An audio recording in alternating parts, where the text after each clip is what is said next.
The Grand Chamber of the Galactic Council had never seen such excitement in centuries. Thousands of alien delegates from across the known universe filled the massive hall with their various forms of communication. Some clicked their mandibles in approval, while others released pheromones of celebration. At the center podium stood Commander Xyloth of the Carvani Empire, with his crystalline body reflecting the bright lights of the chamber in rainbow patterns across the walls.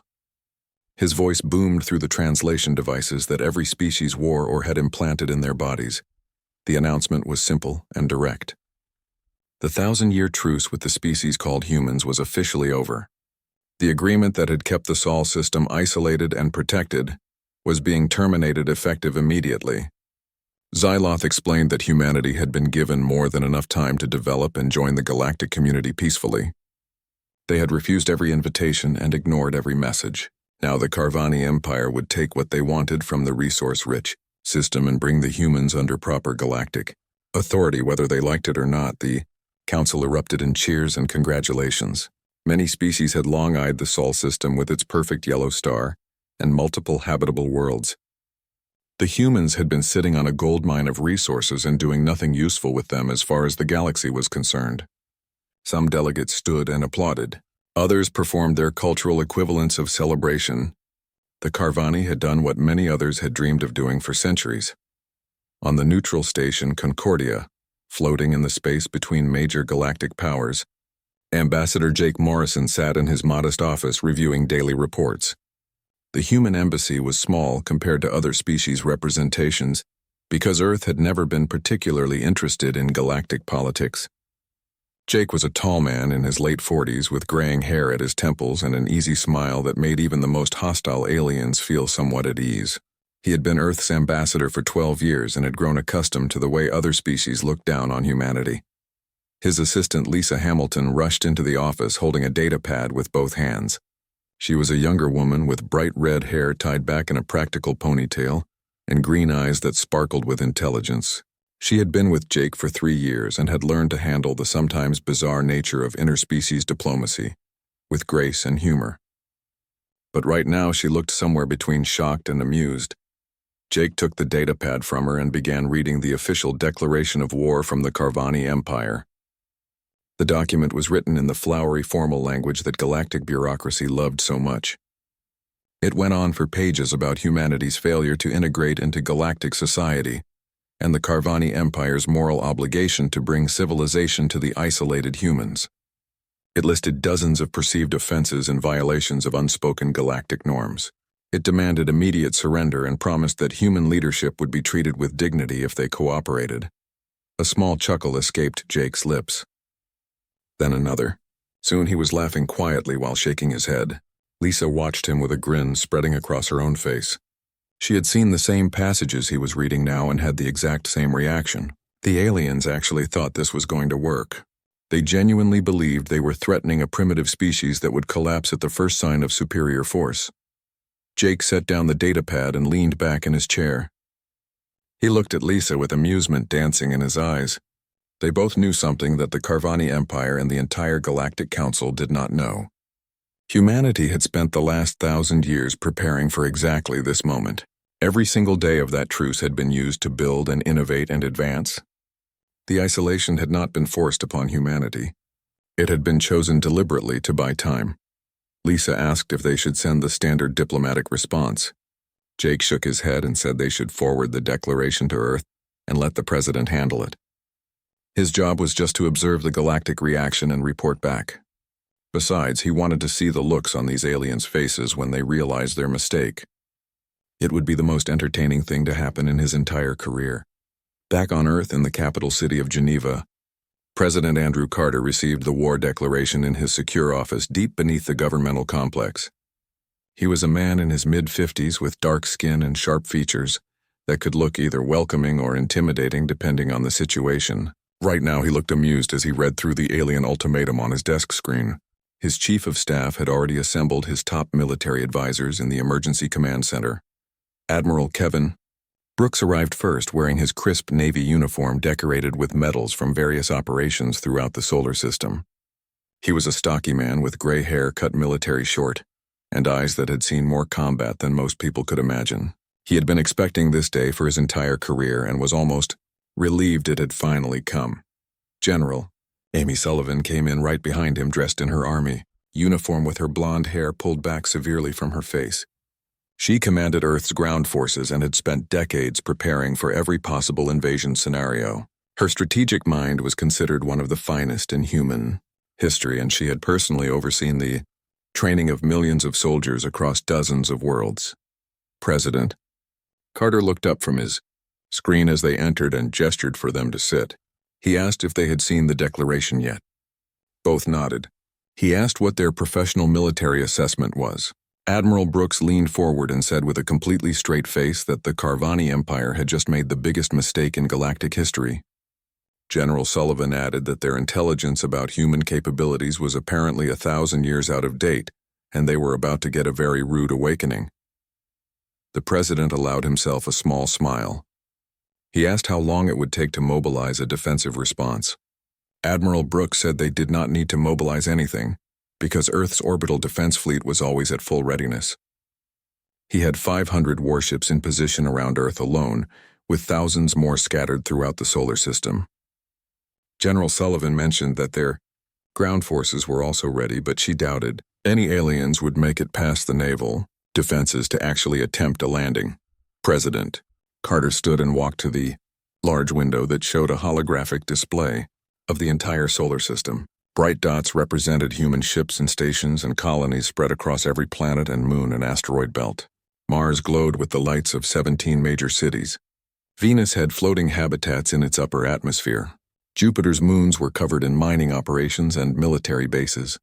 Saturn's rings held construction yards building new ships every single day. The asteroid belt was a maze of habitats and facilities. Even distant Pluto had research stations and defense platforms. This was not the solar system the aliens remembered from 1,000 years ago. This was a fortress that had been built by a species that never forgot the galaxy had grudgingly agreed to leave them alone. Humans knew that peace was temporary. Humans knew that eventually someone would decide the truce was inconvenient. So humans had prepared and built, and armed themselves with a dedication that no other species could match. The president turned back to his advisors and told them to activate the defense protocols, but to hold back the majority of their forces. He wanted to see what the aliens brought before showing them the full extent of human military power. There was no need to reveal everything in the opening moves. Admiral Brooks grinned and said he understood perfectly. They would give the Carvani just enough resistance to make them confident, and then pull the rug out from under them. Dr. Nathan Price was called to the presidential press room to explain the situation to Earth citizens and to the various colony worlds throughout the solar system. He was a thin man with messy brown hair and glasses that he constantly adjusted while speaking. As Earth's leading expert on alien psychology and culture, he had studied every species in the Galactic Council and understood how they thought and fought. The press room filled with reporters from every major network and publication. Cameras focused on Nathan as he stepped up to the podium. He cleared his throat and began explaining in simple terms that the Galactic Council had terminated their truce with humanity, and that the Carvani Empire had declared war. He paused as gasps and murmurs spread through the crowd. Then he continued by saying that Earth's government wanted everyone to remain calm because the situation was completely under control. A reporter shouted a question asking if Earth was prepared for an interstellar war. Nathan adjusted his glasses and smiled slightly. He said that Earth had been prepared for this exact scenario for nearly 1,000 years. Every military drill and every technological advancement and every strategic plan had been made with this possibility in mind. The aliens thought they were attacking a primitive species, but they were actually picking a fight with the most militarized civilization in the known galaxy. Another reporter asked what citizens should do to prepare. Nathan said they should continue their normal lives because the war would likely be over before most people even noticed it had started. The defensive fleets would handle everything in space and no alien force would get anywhere near Earth's surface or any other human. Commander Xyloth stood on the bridge of his flagship Eternal Dawn, surrounded by the most advanced technology the Carvani Empire could produce. His crystalline form pulsed with satisfaction as he reviewed the tactical displays showing his assembled armada. 12,000 warships stretched across the dark void of space in perfect formation. Each vessel represented decades of construction and refinement. Each crew had trained for years to reach peak efficiency. This was the largest military force ever gathered in recorded galactic history, and it belonged to him. His tactical officer Vexthor approached with a data pad containing the final intelligence reports on humanity. The information had been compiled from the last survey mission sent to the Sol system exactly 1,000 years ago when the truce began. According to these reports, humans had just developed basic nuclear fission and were still struggling to send primitive rockets beyond their own atmosphere. Their weapons were chemical projectiles and early energy weapons that could barely harm modern shielding. Their population was confined entirely to their home world, with only a few experimental stations orbiting nearby. Xyloth read through the reports with growing confidence. The humans had been given a millennium to advance, but the Galactic Council's historical records showed that most species only made incremental progress over such time frames. The humans might have better rockets now, and perhaps more sophisticated nuclear weapons. They might have spread to their moon or maybe even to the next planet in their system, but they would still be centuries behind the Carvani in terms of military, technology, and strategic thinking. Thor pointed out that the reports were quite old and perhaps they should send scout ships ahead to gather current intelligence. Before committing the entire fleet, Xyloth dismissed this concern with a wave of his crystalline hand. Scouting would take time and would alert the humans to their approach. The element of surprise was worth more than updated information. Besides, how much could a species really advance in just 1,000 years when it took the Carvani 5,000 years to develop? Faster than light travel. The bridge crew began their final preparations for the jump into the Sol system. Engineering reported that all jump drives were operating at peak efficiency. Weapons officers confirmed that plasma cannons were charged and missile tubes were loaded. Shield technicians ran last-minute diagnostics on their defensive systems. Communications specialists prepared the surrender demand they would broadcast to Earth immediately upon arrival. Everything was proceeding exactly according to plan. Xyloth gathered his senior officers in the command briefing room to review the battle strategy one final time. The plan was straightforward and based on proven Carvani military doctrine that had won dozens of wars across the centuries. They would jump into the system at the outer edge and sweep inward toward the human home world. Any defensive installations or ships they encountered would be destroyed with overwhelming firepower. Once they reached Earth, they would position the fleet in orbit and demand immediate surrender. If the humans refused, they would begin orbital bombardment of major population centers until compliance was achieved. Captain Rethkor of the Assault Wing asked how long Xyloth expected the operation to take. Xyloth considered the question carefully before responding that he anticipated total victory within 3 standard rotations. The first rotation would be spent eliminating any scattered defenses in the outer system. The second rotation would be the approach to Earth and the establishment of orbital control. The third rotation would be negotiations and the formal surrender ceremony.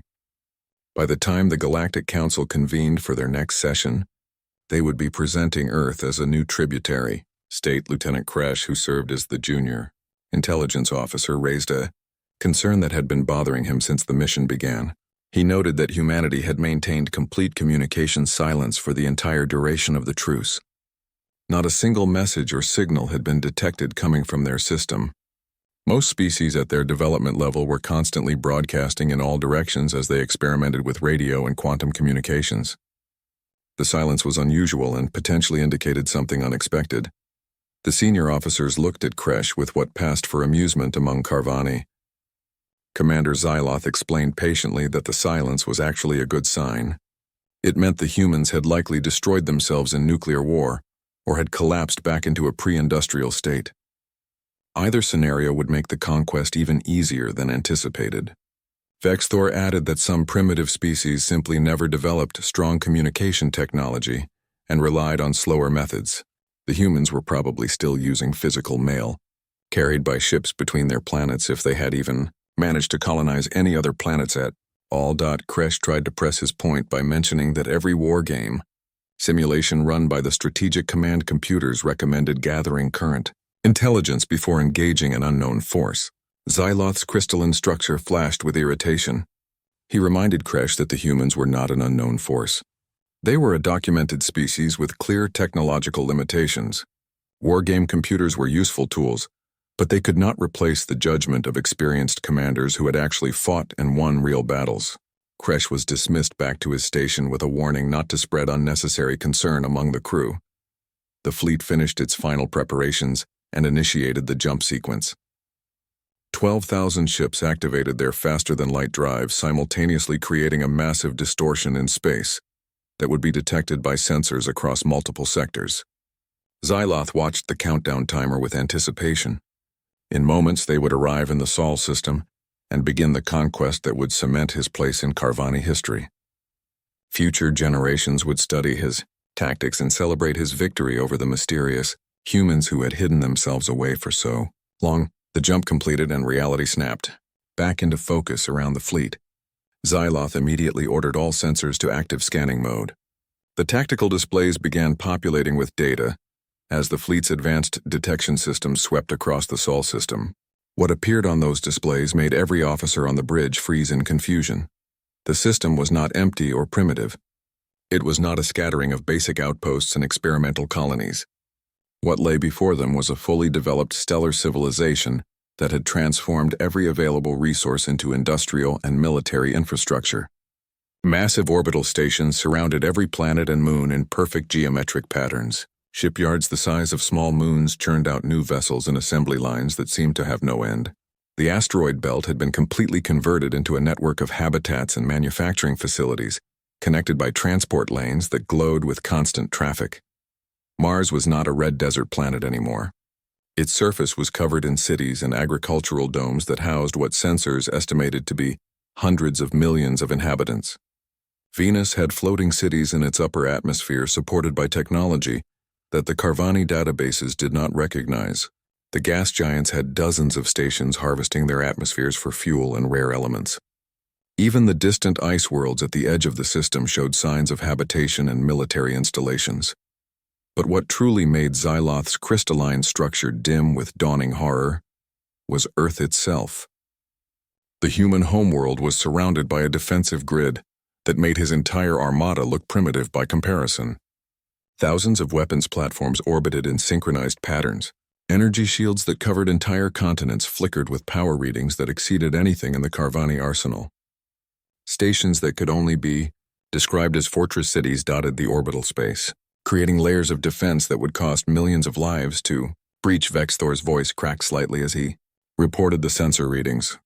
His instruments were detecting over 500 warships in Earth's immediate orbital space alone.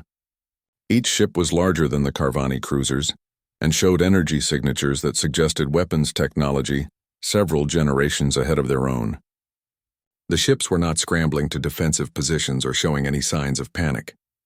They were calmly maintaining their patrol routes as if the arrival of 12,000 hostile vessels was merely a minor curiosity. Additional sensor sweeps detected thousands more human ships scattered throughout the system. Some were clearly military vessels, while others appeared to be armed cargo haulers or converted civilian craft that could serve as auxiliary warships if needed.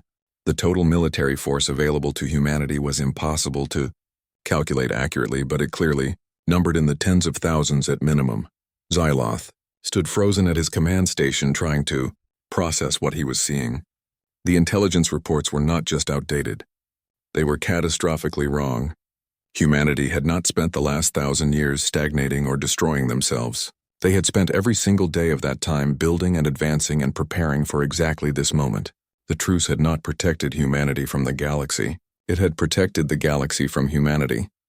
Captain Rethkor asked in a shaking voice what their orders were. Should they proceed with the attack as planned, or should they retreat and request reinforcements? Xyloth could not answer immediately. His entire worldview had just been shattered. The easy conquest he had imagined. Captain Greg Palmer sat in the command chair of the U.S. Defiant, sipping his morning coffee while watching the sensor displays with mild interest. His ship was one of 500 warships assigned to Earth's primary orbital defense fleet, and today had started like any other day with routine patrols and system checks. The arrival of the Carvani Armada 12 hours ago had barely changed the daily schedule. Greg had ordered his crew to power up the weapon systems, but there was no rush and certainly no panic. The Defiant was a relatively new vessel, fresh from the construction yards orbiting Luna with the latest generation of human military technology installed in every system. Her hull was composed of layered composite materials that could absorb incredible amounts of damage. Her shields used quantum field manipulation that made older barrier technology look like wet paper. Her weapons included railguns that could accelerate projectiles to a significant fraction of light speed and particle beams that could cut through almost anything known to exist. Lieutenant Melissa Shaw stood at the tactical station running continuous analysis on the alien fleet. She was a sharp officer in her early 30s with dark hair pulled back in a regulation bun and eyes that never missed a detail. Her console displayed detailed readouts of every Carvani ship, including their weapon configurations and shield frequencies. She had been studying the data since the aliens arrived, and her initial assessment had not changed. The enemy fleet was big, but it was also hopelessly outmatched. Melissa turned to Captain Palmer and reported that the alien vessels appeared to be using plasma-based weapons as their primary armament. Their shields operated on a simple energy dispersion model that had been standard in human fleets about 300 years ago. Their hull plating was decent for protection against other plasma weapons, but would offer almost no resistance to kinetic penetrators or high-energy particle beams. She estimated that a single shot from the Defiant's main railgun could punch through 3 or 4 alien cruisers before the projectile lost enough velocity to stop. Greg nodded and took another sip of his coffee. He asked if the aliens had made any aggressive moves yet. His communications officer, Lieutenant Danny Cooper, reported that the Carvani fleet had broadcast a surrender demand approximately 6 hours ago.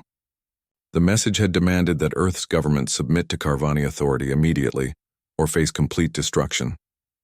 Admiral Brooks had responded by thanking them for their message and informing them that their surrender would be accepted if they powered down their weapons and prepared to be escorted out of the system. The bridge crew chuckled at that response. The aliens had not replied and had instead begun moving their fleet into what appeared to be an attack formation. Their movements were slow and predictable, following standard military doctrine that human strategists had studied extensively from captured Galactic Council databases. Every maneuver the Carvani made had been anticipated and countered in human wargame simulations thousands of times. Greg set down his coffee cup and stretched in his chair. He opened a communication channel to Admiral Brooks at Luna Command. The Admiral's face appeared on the main view screen, looking relaxed and slightly amused. Greg asked if they had received updated orders. Brooks confirmed that the rules of engagement were now active. Human ships were authorized to defend themselves and to protect all Earth assets. However, the Admiral wanted to keep this engagement small for now. Only 50 ships would move to intercept the alien fleet. The rest would remain on station and observe. Greg raised an eyebrow and asked if 50 ships would be enough. Admiral Brooks laughed and said it was probably 49 ships more than they actually needed, but he wanted good data from multiple angles. This was the first real combat test of their newest weapon systems against an actual hostile force. The scientists and engineers back home would want detailed recordings and sensor logs from as many perspectives as possible. Greg acknowledged the orders and began selecting which ships from his defense group would participate. Meanwhile, on Mars Governor, Chris Bennett was reviewing construction reports for the new residential district being built in the Northern Hemisphere. His office had large windows that looked out over the red landscape that was slowly being transformed into something green and alive. Terraforming had been ongoing for centuries, and Mars now had a breathable atmosphere in many regions. The population had grown to nearly 200 million people living in cities that rivaled anything on Earth. An aide rushed into his office with news about the alien invasion fleet.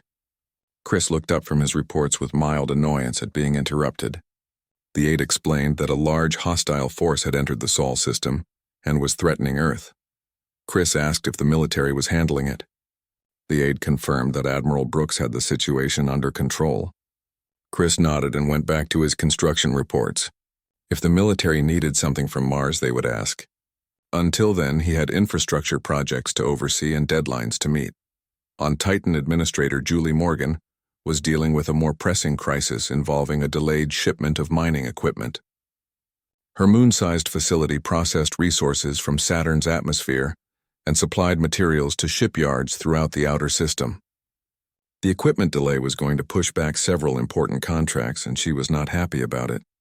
When her assistant mentioned the alien invasion, she barely looked up from her scheduling program. She asked if the aliens were going to interfere with their supply chains. Her assistant said probably not, since they would likely be destroyed within the next day or so. Julie said good and continued working on rescheduling her shipments. Back near Earth orbit, the 50 selected human warships broke formation and began moving toward the Carvani fleet. They moved with precision that came from countless hours of training and the assistance of advanced artificial intelligence systems that coordinated every ship's position and velocity. The formation looked almost like a dance, with each vessel in perfect position relative to the others. Captain Palmer commanded the lead squadron of 10 ships, including the Defiant. The human fleet did not rush. They maintained a steady acceleration that would bring them into weapons range in approximately 2 hours. There was no need for dramatic high-speed charges or aggressive maneuvering. The aliens were not going anywhere, and human ships had fuel and supplies for months of continuous operation if necessary. Greg used the travel time to run final checks on all systems and to review the tactical plan with his officers. Melissa pulled up a 3-dimensional display of the projected engagement zone. She showed Captain Palmer the likely positions where the Carvani would concentrate their forces. Human ships would approach from multiple vectors to split the alien formation and prevent them from focusing their fire. Each human vessel would target specific enemy ships, using the superior range and accuracy of their weapons.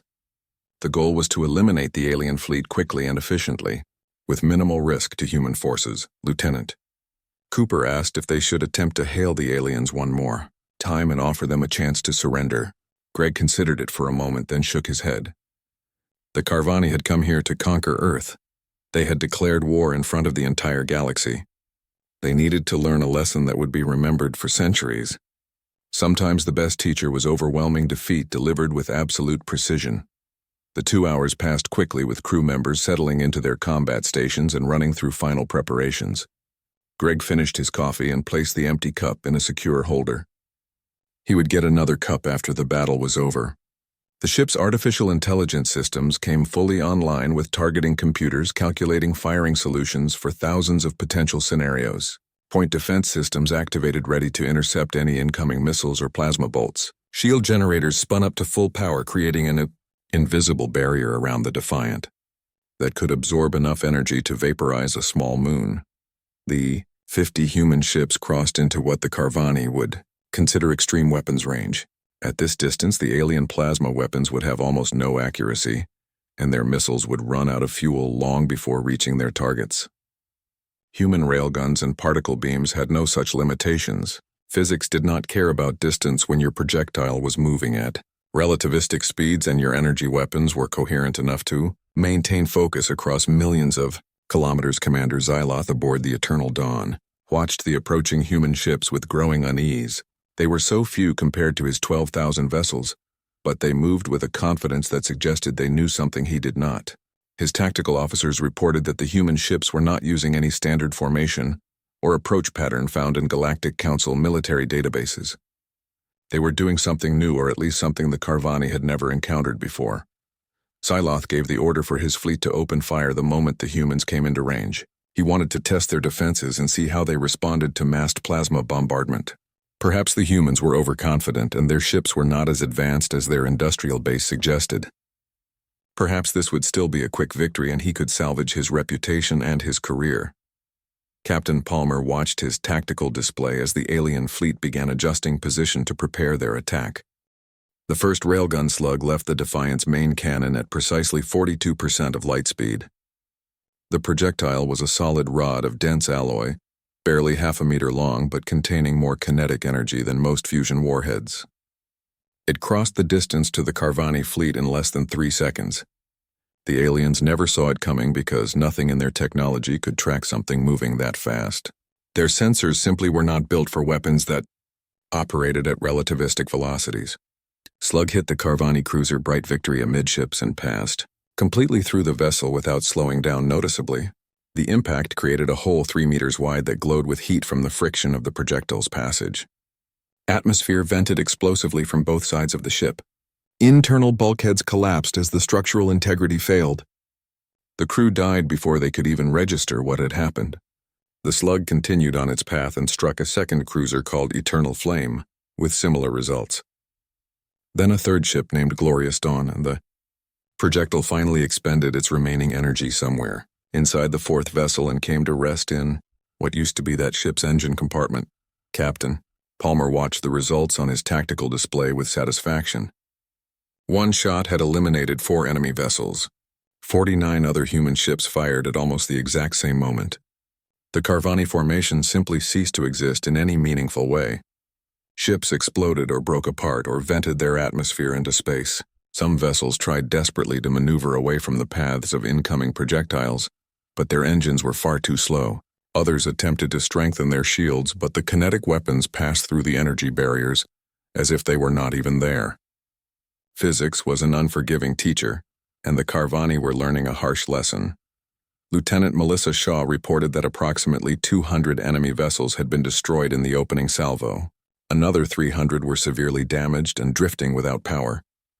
The remaining Carvani ships were breaking formation in confusion and panic. Some tried to retreat, while others attempted to close the distance, thinking that perhaps their weapons would be more effective at shorter range. Neither strategy would work, but Melissa could understand their desperation.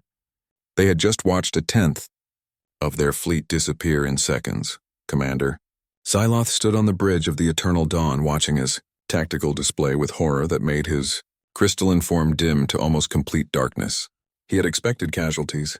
Every military commander knew that war came with losses. But this was not war. This was extermination.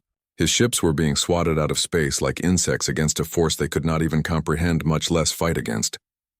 His crew looked to him for orders, but he had no orders to give. Nothing in his training or experience had prepared him for this. Vexthor shouted that 3 more human ships were firing. Siloth watched helplessly as another wave of invisible projectiles tore through his fleet. Ships that had fought in dozens of campaigns and carried crews of hundreds simply vanished from the tactical display.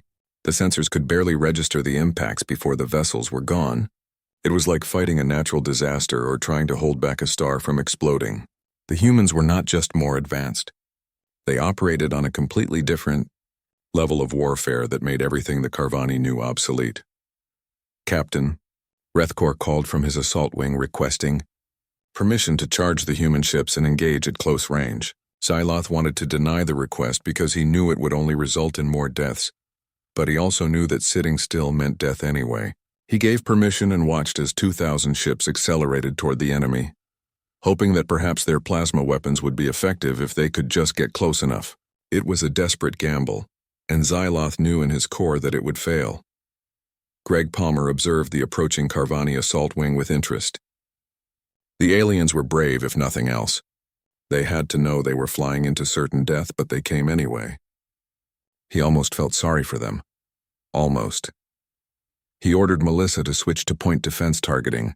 The main railguns were overkill for smaller vessels, and they needed to conserve ammunition for potential future engagements.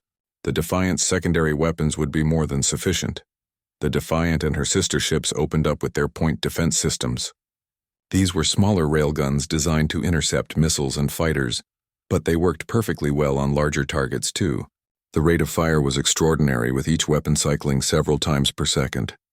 The storm of projectiles met the charging Carvani wing like rain meeting a paper umbrella. Ships disintegrated under the barrage.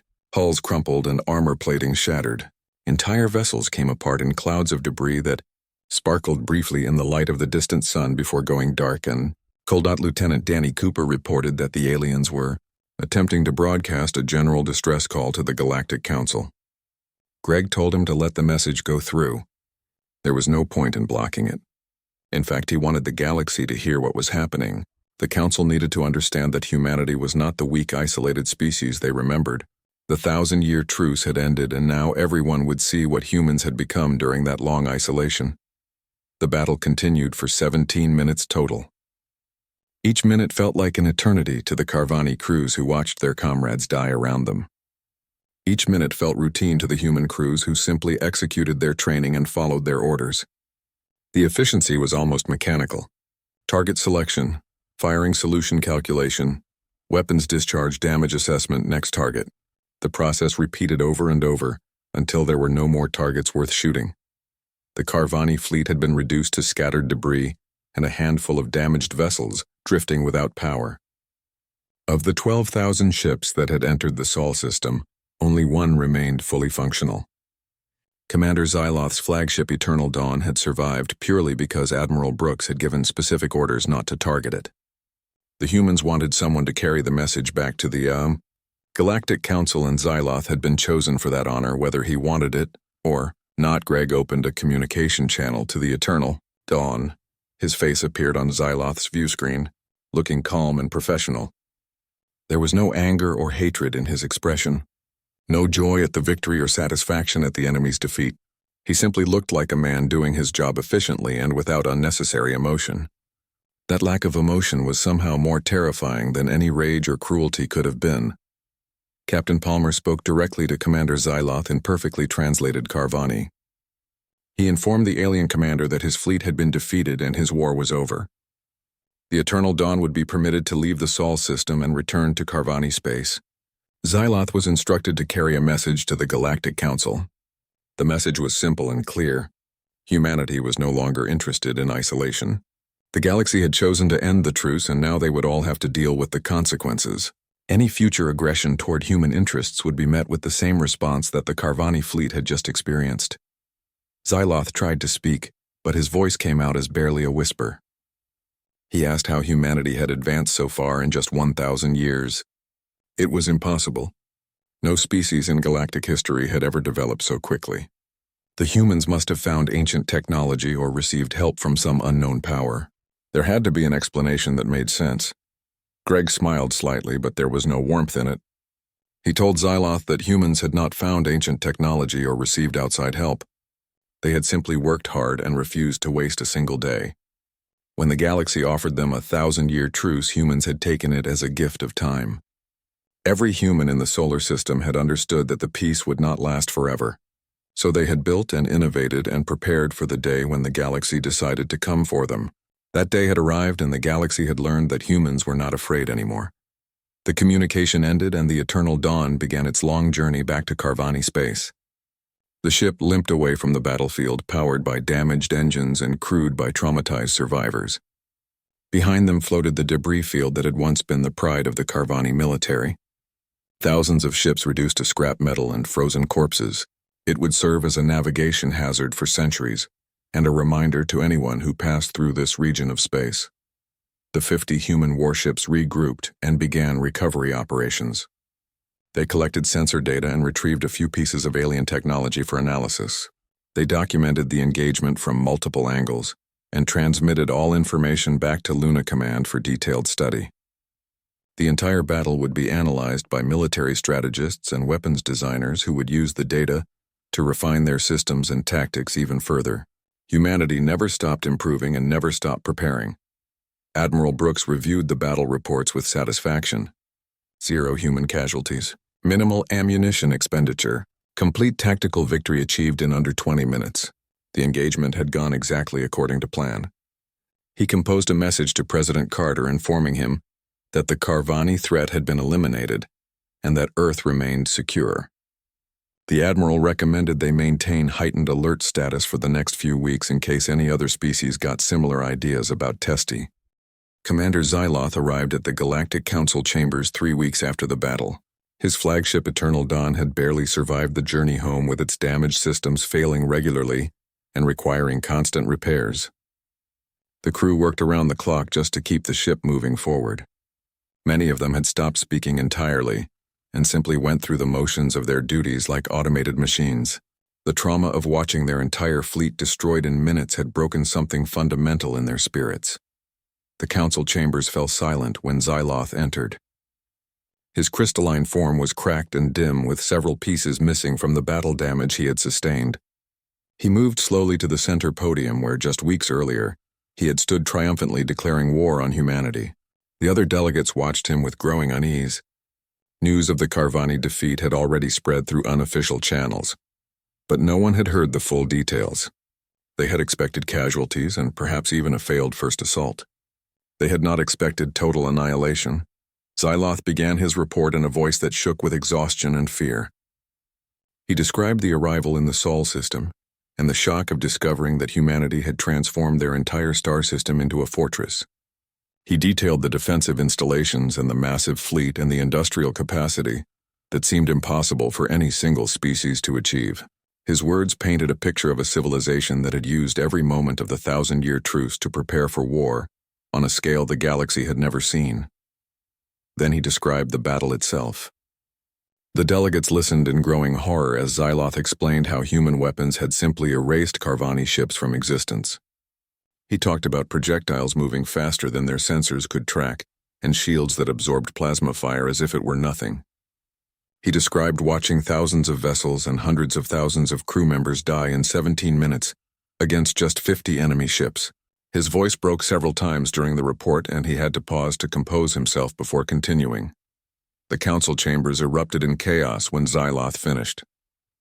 Delegates shouted questions and accusations. Some blamed the Carvani for their arrogance and poor intelligence gathering. Others worried about what humanity might do next, now that they had revealed their military power. A few species quietly began calculating how to approach Earth diplomatically before the humans decided to expand their territory by force.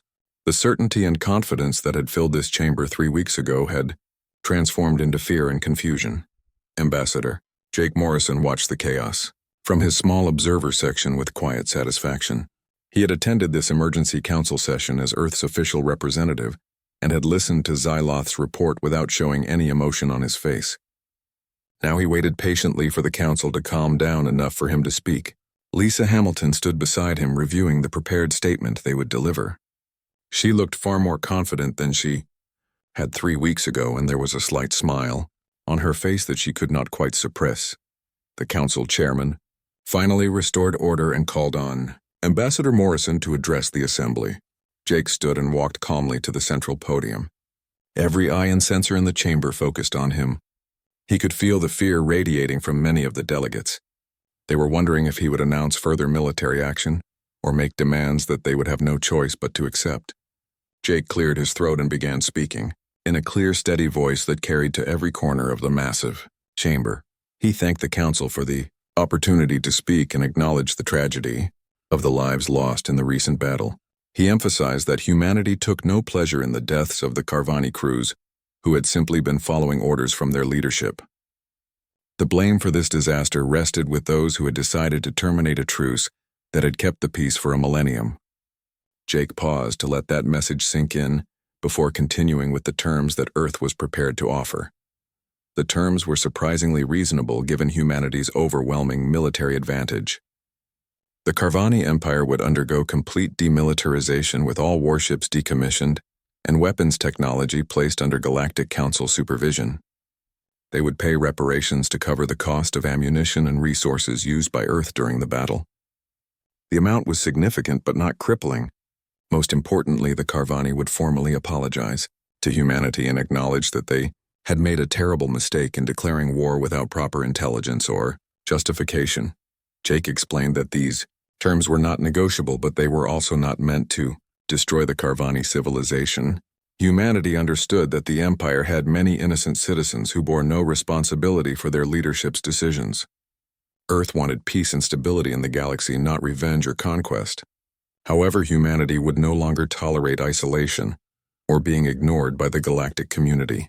The 1,000-year truce was over, and Earth would now participate fully in galactic affairs with all the rights and responsibilities that implied.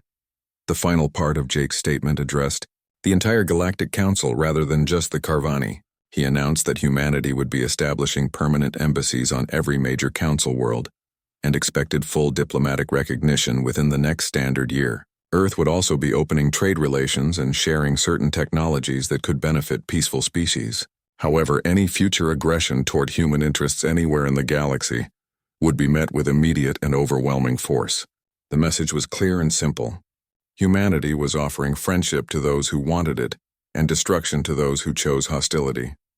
The Council accepted Earth's terms without debate or discussion. There was no point in arguing when everyone knew that humanity could enforce their demands through military action if necessary. The Carvani delegate formally agreed to all conditions and signed the treaty documents with a shaking appendage. Several other species immediately approached Jake after the session ended, requesting meetings to discuss diplomatic relations and trade agreements. The political landscape of the galaxy had shifted dramatically in just 3 weeks. President Andrew Carter addressed the people of Earth and all human colonies in a broadcast that reached every inhabited location in the Sol system. He stood at the presidential podium looking confident and proud as he explained what had happened at the Galactic Council. The war was officially over.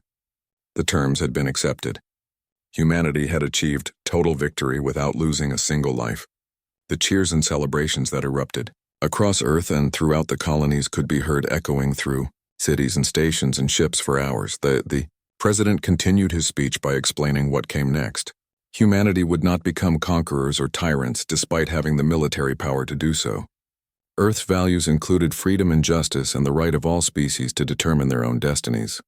The goal was not to rule the galaxy, but to ensure that no species could threaten humanity or any other peaceful civilization without facing consequences. The strength they had built over 1,000 years would be used to maintain peace rather than wage war. Dr. Nathan Price appeared on every major news network to provide analysis and context for what had happened. He explained that the battle and its outcome represented one of the most significant psychological victories in human history. By treating the Carvani declaration of war with laughter rather than fear, humanity had sent a message that resonated far beyond simple military defeat. They had shown the galaxy that humans were confident and capable and utterly unafraid of any threat. Nathan went on to explain the strategic brilliance of how Earth had handled the situation from beginning to end. The decision to hold back most of the fleet during the battle had prevented the galaxy from understanding the full extent of human military power. Estimates were already circulating among alien intelligence agencies trying to calculate how many ships Earth actually had. The numbers ranged from thousands to hundreds of thousands, and the uncertainty itself served as a deterrent. No species wanted to test humanity's limits when even the minimum estimates suggested overwhelming force.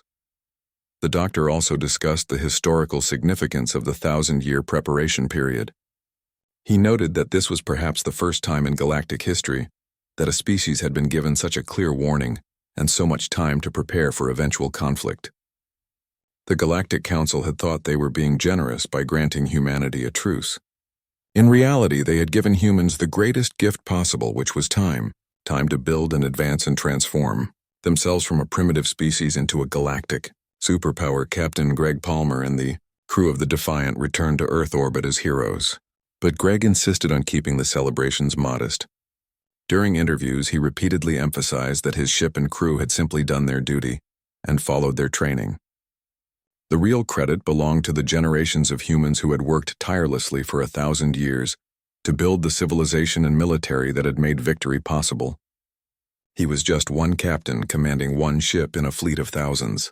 The victory belonged to all of humanity, not to any individual. The crew members who had participated in the battle gave similar responses when interviewed. They talked about the excellent training they had received and the quality of their equipment.